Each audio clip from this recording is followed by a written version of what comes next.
When I was 8, I learned for the first time what it meant to cry with decorum. At the funeral, the butler taught me to let my tears fall inward, to wear just the right amount of sorrow on my face. Too much would seem pretentious, too little would be called cold and unfeeling. Even my grief had to be measured. On the day of my mother's funeral, the sky was so blue it made you angry. My father, Victor, stood at the front of the mourning hall, his suit immaculate, his expression solemn as he held my hand. He gripped it so hard, as if he were truly distraught. Only I knew that just 3 days earlier I had seen him in his study, laughing out loud at the woman on the other end of the phone. That laugh and the expression he wore now were two different men. It was only later that I understood, those best at acting in this world are often not actors, but the people who believe they have the right to decide others' fates. My mother was the only daughter of the Lin family conglomerate, born with a golden key in her mouth, and ought to have married into a family of equal standing. But Victor, by some means I couldn't then see, what I later pieced together was that he staged a forged, hero saves beauty, scene and appeared when my mother was at her most vulnerable. With an onslaught of tenderness he wove a carefully constructed deception, making my mother believe she had met the love of her life. It was only after I married that I vaguely noticed, in the deep drawer of my father's study, a photograph of another woman. Her name was Mandy. She had been his old flame since university. He never married my mother out of love, but for her family's resources, connections, and that stepping stone that could catapult the Goo Corporation to the top in one bound. My mother spent her life paving my father a skyward boulevard, and she herself was ultimately pushed off the bridge. The doctor said it was sudden cardiac arrest, abrupt and without warning. I don't believe it. That night I saw Mandy leave through the back door of my house, an empty pill bottle in her hand, a smile so slight it was almost imperceptible on her face. 8-year-old me could do nothing, not even dare to ask questions. I could only stand in the corner of the morning room, watching the fist my father clenched and the eyes behind it that showed not the slightest tremor. From that day on I planted a seed inside myself. I told myself, Brody, you must grow up, become strong, strong enough that no one can ever casually trample on the people you care about again. But strength must not be visible to others. So I began a decade-long disguise. Mandy's son Aiden was the child of her and my father. He was only 1 year younger than me. My father's wedding to Mandy was an extravagant affair, as if to prove to the whole world that he could at last rightfully embrace the person he truly loved. I was 9 that year. On the day of the wedding, the villa's lawn was decked in lights and banners, guests filled the doors, everyone praised how beautiful the bride was, everyone lauded my father for finally marrying his true love. Not a single person asked me, Brody, are you okay? I slipped into the most secluded corner of the back garden, where an old locust tree stood, its branches thick, just enough to hide my whole self. I crouched by the roots, burying my face in my knees, my shoulders heaving, yet I dared not make a sound. Children of the Goo family even stifle their sobs. Are you crying? A childish voice suddenly came from beside me, startling me so that I jerked my head up.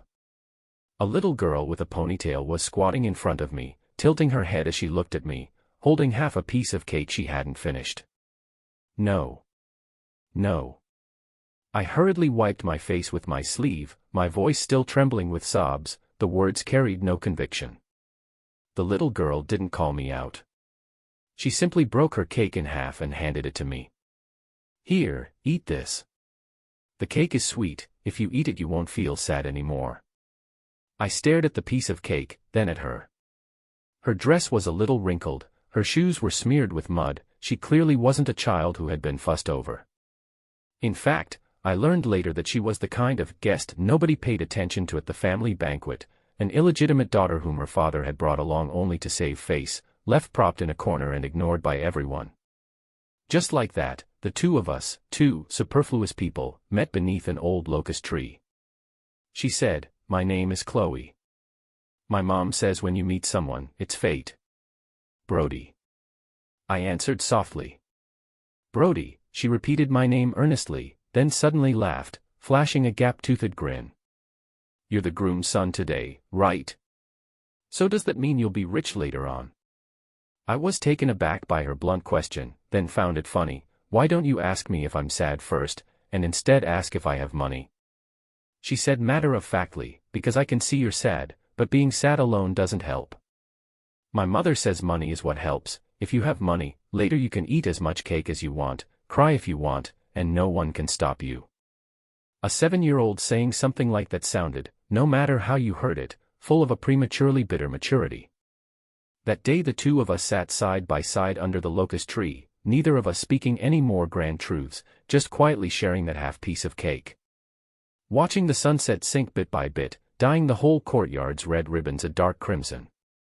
Before she left, she patted my shoulder and, like a little adult, said, "If you ever feel sad again, you can come find me under this tree. I'm often left to roam, nobody really cares where I go anyway." I never expected that this offhand promise would become the most important support in my life for the next 10 years. Chloe's background was even more complicated than I had imagined. Her mother was a mistake Harold, the head of the one family, made when he was young. Those were Harold's own words. As if Chloe's existence were merely an accident, a stain that shouldn't be mentioned. Her mother had been forced to stay the night by Harold back then. Afterward he turned away as if nothing had happened, never even telling his lawful wife. When Chloe was 7, her mother was diagnosed with a terminal illness. To give her daughter something to rely on, she bit the bullet and sent her to the one family. At first Harold refused to acknowledge her, but faced with the incontrovertible evidence of a DNA test and worried the news would leak and damage their reputation, he reluctantly took her in, never truly treating her as his daughter. Everyone in the one household knew the young lady's unknown origins, no backing, no mother to protect her. They bullied her without restraint. So that old locust tree became a secret base shared by the two of us outsiders. We agreed, every Wednesday afternoon after school, we'd sneak out under some pretext and meet beneath the tree. Today I got a perfect score on the math test. Chloe sat down with a plop, her face unable to hide a smug glow. But I didn't dare let my stepmother know, or she'd say I stole her son's thunder again. "What did you do then?" She winked slyly. "I hid the test, of course. Brody, you don't know, playing dumb is an art.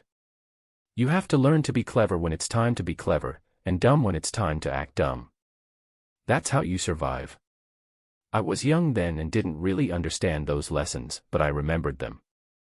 Only later did I realize this was the most important thing Chloe taught me. True strength isn't about showing off your sharp edges, but knowing when to hide them. We two thus acted. I practiced playing the mediocre eldest son, she practiced playing the resigned illegitimate daughter, while secretly we both ravenously absorbed knowledge and honed our skills. By day I behaved at school as if I had average talent, even deliberately bombing some unimportant exams to put my stepmother and my brother Aiden at ease. By night I secretly taught myself business management, law, and finance, turning over the business cases and legal statutes in my father's study that he rarely glanced at. Chloe did the same. On the surface she was obedient and compliant, doing whatever her stepmother told her, but in private she enrolled in all kinds of online courses to study psychology and negotiation techniques. She even quietly earned several certifications, always using false names. Once she was sitting under a tree, looking up at the star-filled sky, and suddenly asked me, "Tell me, what do you think we're fighting so hard for?" "For me." I hesitated for a moment, still not saying the word revenge. I want to become strong, so strong that no one can ever bully the people I care about again. Chloe glanced at me, a look in her eyes that was hard to describe, then she smiled, "Me too. I want to become strong, strong enough that one day I can walk away from that cold, loveless home without looking back." In that moment, moonlight fell across her face, and I suddenly felt that this thin, small girl was more powerful than any adult I had ever known. Our secret base days weren't always heavy. In fact, most of the time the two of us spent our time bickering and arguing with each other. Once, Chloe came running over excitedly, saying she'd finally learned how to do the bookkeeping. She could help her stepmother manage a little of the household pocket money, and her tone was full of triumphant pride. I asked casually, "So what are you going to do with that skill?" Without a second thought she said, "First I'll skim a little pocket money for myself." I nearly spit out my drink. "Aren't you supposed to be learning to be an upright business elite?" She said matter-of-factly, "Even an upright business elite has to eat, you know.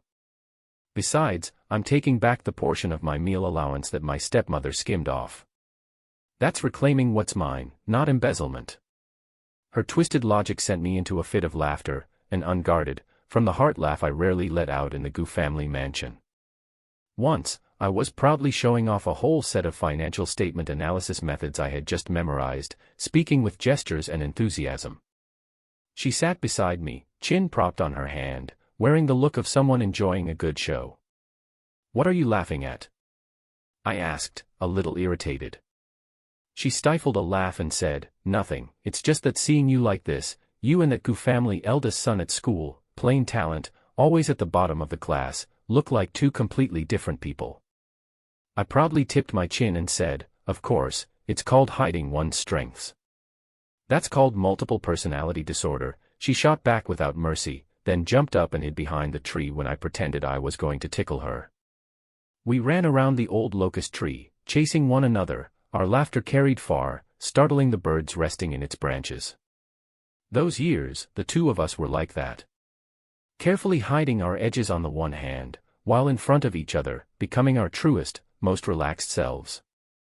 In the Gu family's mansion, no one knew I could laugh that loudly. In the deep courtyard of the Wen household, no one had seen Chloe take off all her masks. We became each other's only exception in life. Somewhen, I don't know when, the time we spent in our secret base began to change quietly.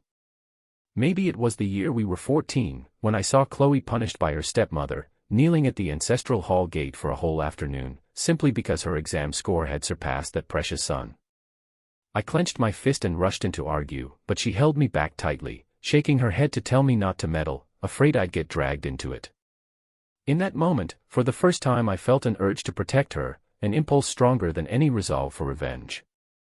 Maybe it was when I was 16, during a business simulation competition, that I accidentally revealed a bit of my true ability and won a small prize. When I came back to tell her, her eyes shone as she looked at me and said, "I knew you were impressive." That unreserved pride and trust softened some part of me until it was utterly fragile. When I was 17 that winter, it was very cold, snow lay thick beneath the locust tree. Chloe came over wrapped in a not-so-thick coat to find me, her nose bright red from the cold. I hurriedly took off my own scarf and wrapped it around her. "Why are your hands so cold?" I instinctively took her hand, wanting to warm it. She paused, and then a flush rose on her cheeks, whether from the cold or something else, I couldn't tell. She spoke softly, her voice a little unsteady, "Brody, what are we, to each other?" My heart skipped a beat. I tightened my grip on her hand without thinking, "What do you want us to be?" She lifted her head to look at me, there was starlight in her eyes and a cautious, tentative uncertainty. I want us to be each other's support, the only people in this world who understand one another." Mustering the greatest courage of my life, I said, word by word, "Can it be a little more than that? Chloe, I like you, I've liked you for a long time." She froze, then her eyes instantly reddened, but she smiled and nodded, "Me too, Brody, I like you as well, for a very long time." The snow that winter fell on the bare branches of the old locust tree, fell on our clasped hands. It fell on two children who had learned since childhood to hide all their emotions, at the very moment they first confessed their hearts without reservation. We agreed to hide it from everyone, to love quietly, until one day we were both strong enough. Strong enough to stand openly in the sunlight, no longer afraid of anyone's gaze. We didn't expect that this promise would last for so many years, nor that the journey would be far more difficult than we had imagined. When I was 20, my father and Mandy's son Aiden was 19. It was exactly that age of high spirits, when parents coddle you in the palm of their hand. Under my father and Mandy's management, the Gu family's enterprises outwardly seemed to be flourishing, but beneath the surface currents surged embezzlement, tax evasion, bribery, and corruption. It even involved several hostile takeovers that crushed competitors and drove two small business owners to their deaths. One case after another was tightly suppressed by my father and stepmother with money and power.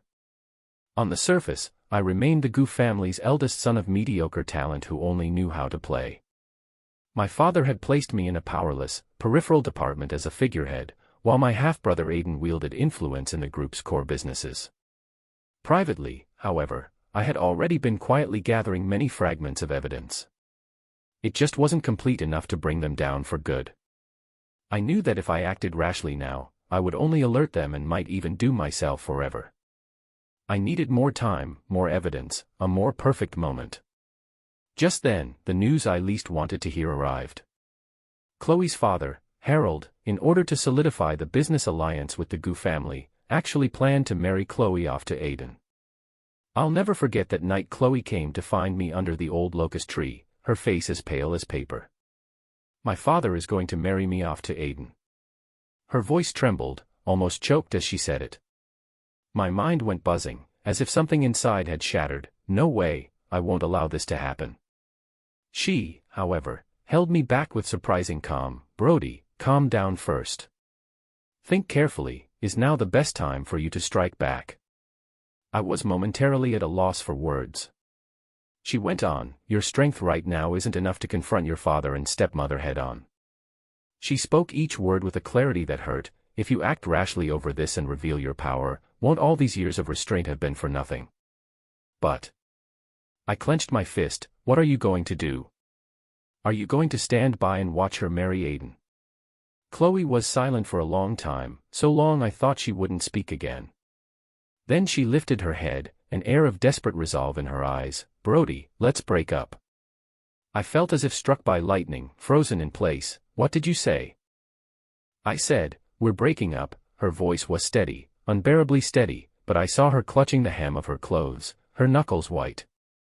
From today on, we have no relationship.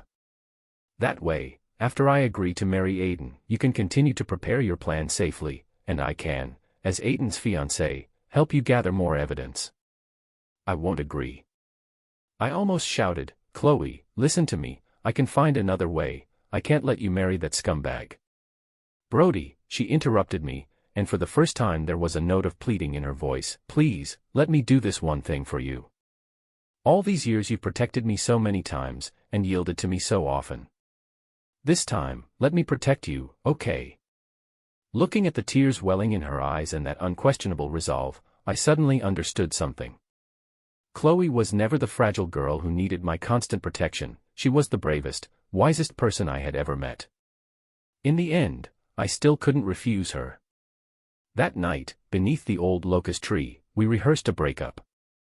We planned how to behave like strangers in public, how to handle others' prying and testing, and even rehearsed the lines for our argument in advance. After rehearsal, the two of them clung to each other and cried, weeping like soldiers about to go into battle who did not know if they would return alive. She sobbed, Brody, when all of this is over, you must come find me, okay? I held her tight and promised, word by word, I will, Chloe. Wait for me. I will make you my wife with great fanfare, properly, so that the whole world knows. When the news of Chloe agreeing to the marriage alliance came out, high society erupted. Outsiders took it for nothing more than an ordinary arranged marriage between prominent families. An illegitimate daughter who couldn't even be presented publicly had somehow snagged the good match of the Gu family, truly a fortune beyond imagining. Only I knew the terrible price Chloe had paid to perform this part convincingly. After the engagement, using her status as Aiden's fiancée, she began to, intentionally and unintentionally, insert herself into Aiden's work. At first she only helped handle trivial documents. Later she gradually penetrated into core business matters. Aiden was completely won over by her gentleness and sense of propriety. He even began to boast to her proactively about the various trade secrets he held. Aiden triumphantly slid a document across to her. Chloe, look, this is an acquisition my dad and I pulled off. We used some special tactics to drive the other company's owner to bankruptcy, Now this company is completely ours. Chloe kept her expression steady and smiled in assent. Wow, you're amazing. I'll have to learn a lot from you. Behind the scenes, she secretly photographed the document that very night and, via an absolutely secure channel, passed it on to me. Scenes like that played out again and again throughout the following year. Chloe, like the finest intelligence operative, used the delicate patience unique to women. Bit by bit, from Aiden's boasting, Mandy's carelessness, and even my father's slips while drunk, she pieced together a complete chain of criminal evidence. The embezzlement transaction records, audio and video of officials being bribed, emails showing the malicious pushing of a rival to death, and even the key evidence that killed my mother. So it turned out my mother's death really wasn't an accident. Before marrying, Mandy used a chronic cardiac toxin, secretly tampering with my mother's daily health supplements over a long period. When my mother's bodily functions were exhausted, they would stage an accident to induce a total cardiac arrest. And my father knew about all of it the whole time. He even personally took part in planning the entire scheme. When I saw that piece of evidence, my whole body trembled and tears welled up without warning. The boy who, at 8, had been too afraid to cry out loud finally found a reason to wail. That night I called Chloe, the only direct contact we've had since we broke up. "Chloe, thank you." My voice was choked and unsalvageable. There was a long silence on the other end of the line, then her voice came through, equally choked. "Brody, there's just one more step, hang on." We all knew the hardest, and most critical, step was about to come. Chloe and Aiden's wedding. Chloe and Aiden's wedding was staged by the Gu and Wen families with the utmost extravagance. As if to announce to the whole world the completeness and glory of this powerful union. On the wedding day, the Gu mansion was decked out in festive lights and decorations, a red carpet running from the main gate straight to the center of the hall. Guests filled the place, laughter and cheers everywhere, a scene of unbridled joy. It was so much like the wedding my father had with Mandy more than a decade ago. Chloe, in a pure white wedding dress, was led down the aisle by Aiden. Her face wore an unassailable, happy smile. Only I knew what kind of desperate gamble was hidden behind that smile. According to our plan, right now the police were, based on the complete chain of evidence I provided, simultaneously searching and collecting evidence from multiple crime-related locations connected to Victor, Mandy, and Aiden, waiting for the most opportune moment to close the net. And we chose that moment to be at the wedding. We wanted everyone to witness with their own eyes how this union, built on lies, crimes, and sacrifices, would spectacularly collapse at its most glorious peak. The MC's voice echoed through the hall, "Bride and groom, please exchange rings." Aiden picked up the ring, grinning as he moved to place it on Chloe's finger. In that instant, the banquet hall doors were thrown open. I was wearing a crisp black suit, dozens of police officers with arrest warrants behind me, striding in. The room erupted, guests whispered and chaos spread. "Brody, what are you doing?" Father sprang up from the head table, his face ashen. "At a wedding, what kind of stunt is this?" I stopped at the center of the red carpet, my gaze sweeping over Father and Mandy before settling on Chloe. She gave me a slight nod, tears in her eyes but carrying a relieved, resolute steadiness. "Father," I enunciated each word, my voice ringing clearly through the whole auditorium, "I have come today to ask you all to help complete the most important part of this wedding, to bear witness to justice." I turned to the lead officer and handed over a thick file of evidence. "Officer, here are the charges against Victor, Mandy, and Aiden for embezzlement, bribery and corruption, maliciously crushing competitors leading to their bankruptcy and even death, and..." My voice suddenly deepened, carrying a hatred I had suppressed for more than 10 years. "All the evidence of their deliberate murder of my mother, please handle it according to the law." "You're lying, what evidence do you have?"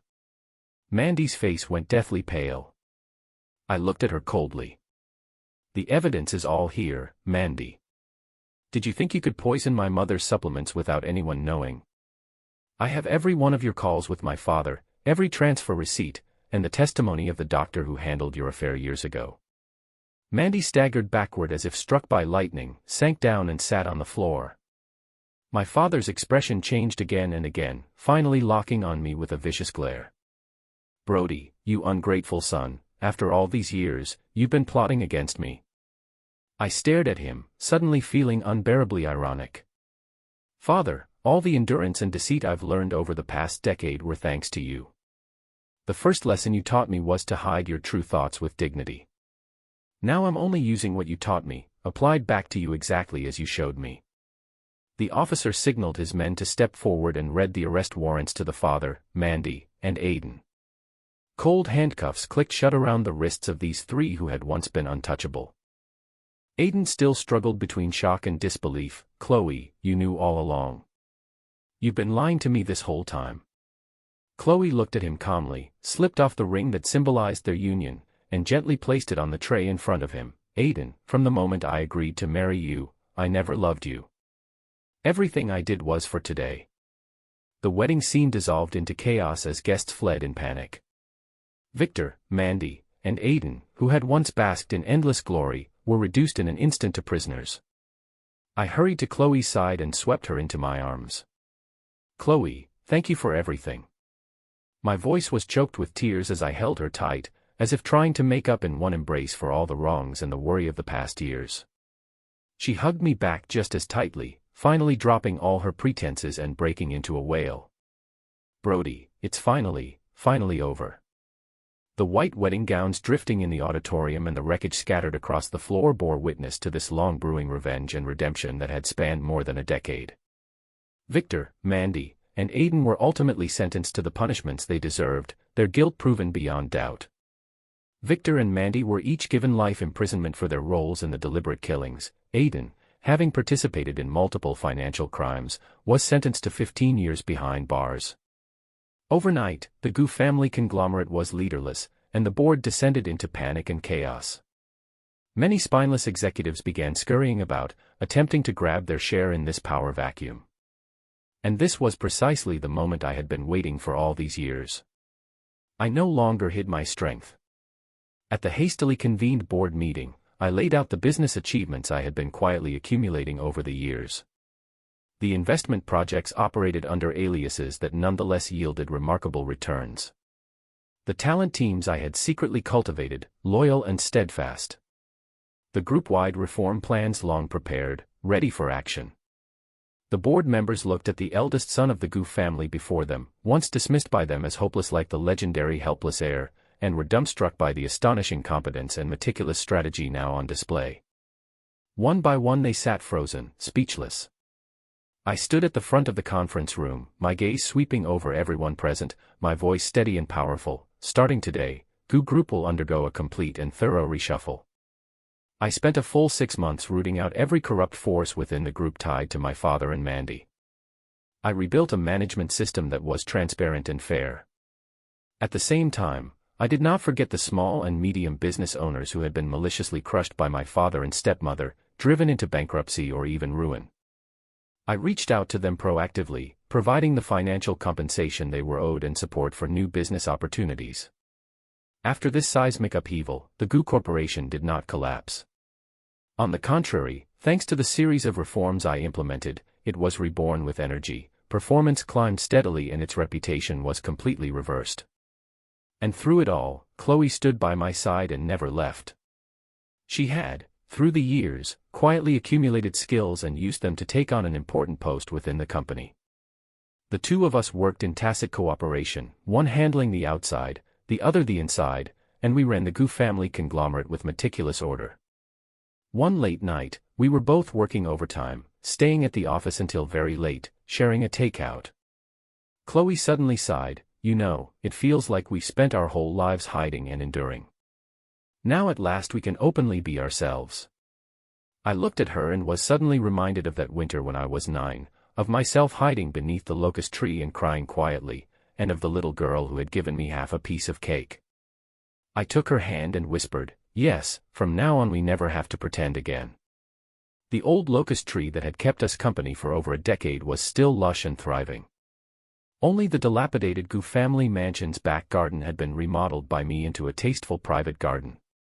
I had deliberately preserved that old locust tree and even built a small pavilion beneath it.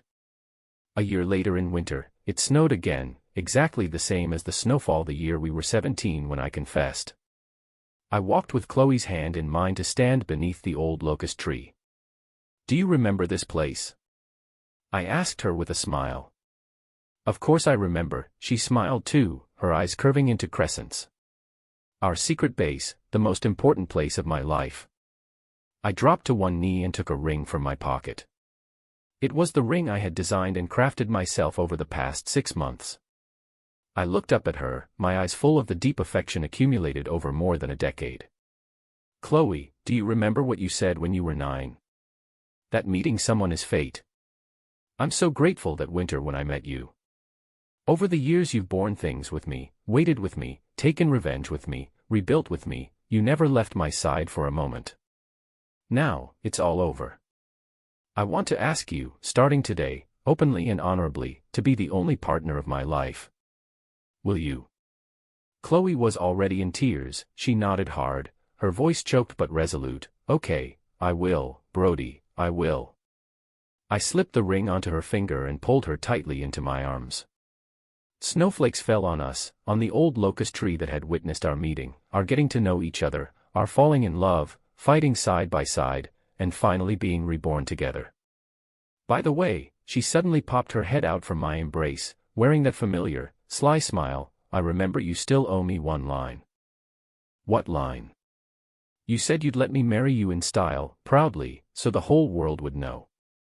She mimicked my old tone, deliberately elongating the words. Brody, you can't go back on that. She made me laugh out loud. I scooped her up and spun her around. Don't worry. I'll make this wedding known to the whole city. As glorious as they come. It won't lose to any aristocratic alliance of the past, except that this time, it's genuine. 6 months later, Chloe and I were married in the newly restored Gu family garden. Among the guests were the small and medium-sized business owners who had once been suppressed by my father and Mandy, and who have now risen again with our support. There were old subordinates who had followed me for years, loyal to the core. And there was Aiden's leftover, his young cousin, who had once been dragged into his mess and has now finally shaken off the shadow and begun life anew. No false pleasantries, no ulterior motives, only wholehearted blessings and sincerity. At the wedding, I held Chloe's hand and we exchanged rings in front of everyone. We smiled at each other. In our eyes was the most solid happiness, the kind that can only settle after weathering more than a decade of storms together. 2 years after we were married, we welcomed our first child, a son. 4 years later, the second was born, also a boy. When he smiled, his eyes curved like crescents. He looked so much like Chloe. Another 2 years passed before our little princess finally arrived. A delicate, carved from jade girl. From the moment she opened her eyes and looked at me, I, a CEO who had once been decisive and ruthless, instantly became a doting father who melted at her every whim. I turned down countless social engagements just to get home in time to tell the children bedtime stories. I shed my commanding CEO manner and would patiently crouch down to listen as the three of them chattered and bickered about trivial things for an entire afternoon. Chloe and I went together to watch our eldest at his sports day. We applauded the second for his clumsy yet earnest drawings. Together we wiped our eyes when our little princess took her first steps. We want them to know that there is a kind of love in this world that never needs to be disguised, never needs to be bargained for, and never demands you sacrifice all your dignity to uphold it. There is a kind of love that can, without reservation, give all its warmth and companionship. The 3 children are the most precious gifts of my life with Chloe. We once crawled out, with all our might, from our own broken, cold families of origin, barely managing to live up to the shape of adulthood. So we understand better than anyone what a whole childhood surrounded by love truly means for a child. Years later, Chloe and I sit beneath the old locust tree. We watch our children chasing and playing in the garden, their laughter bright and carefree. Chloe leaned against my shoulder and said wistfully, "Tell me, if we hadn't met under this tree back then, what would our lives have been like?" I thought for a moment, squeezed her hand, and said, "We'd probably have ended up in our own separate cages, growing strong alone, avenging alone, and then growing old alone. I'm glad we found each other. I'm glad we never gave up on each other." The setting sun dyed the locust tree leaves throughout the courtyard a warm gold. Just like the half of a cake that a 9-year-old handed to another child more than 10 years ago, sweet without cloying, warm and lingering. In those years, we lit a lamp for each other in our respective dark alleys. Now, at last, we have walked side by side out of the darkness and into a life full of light and reality.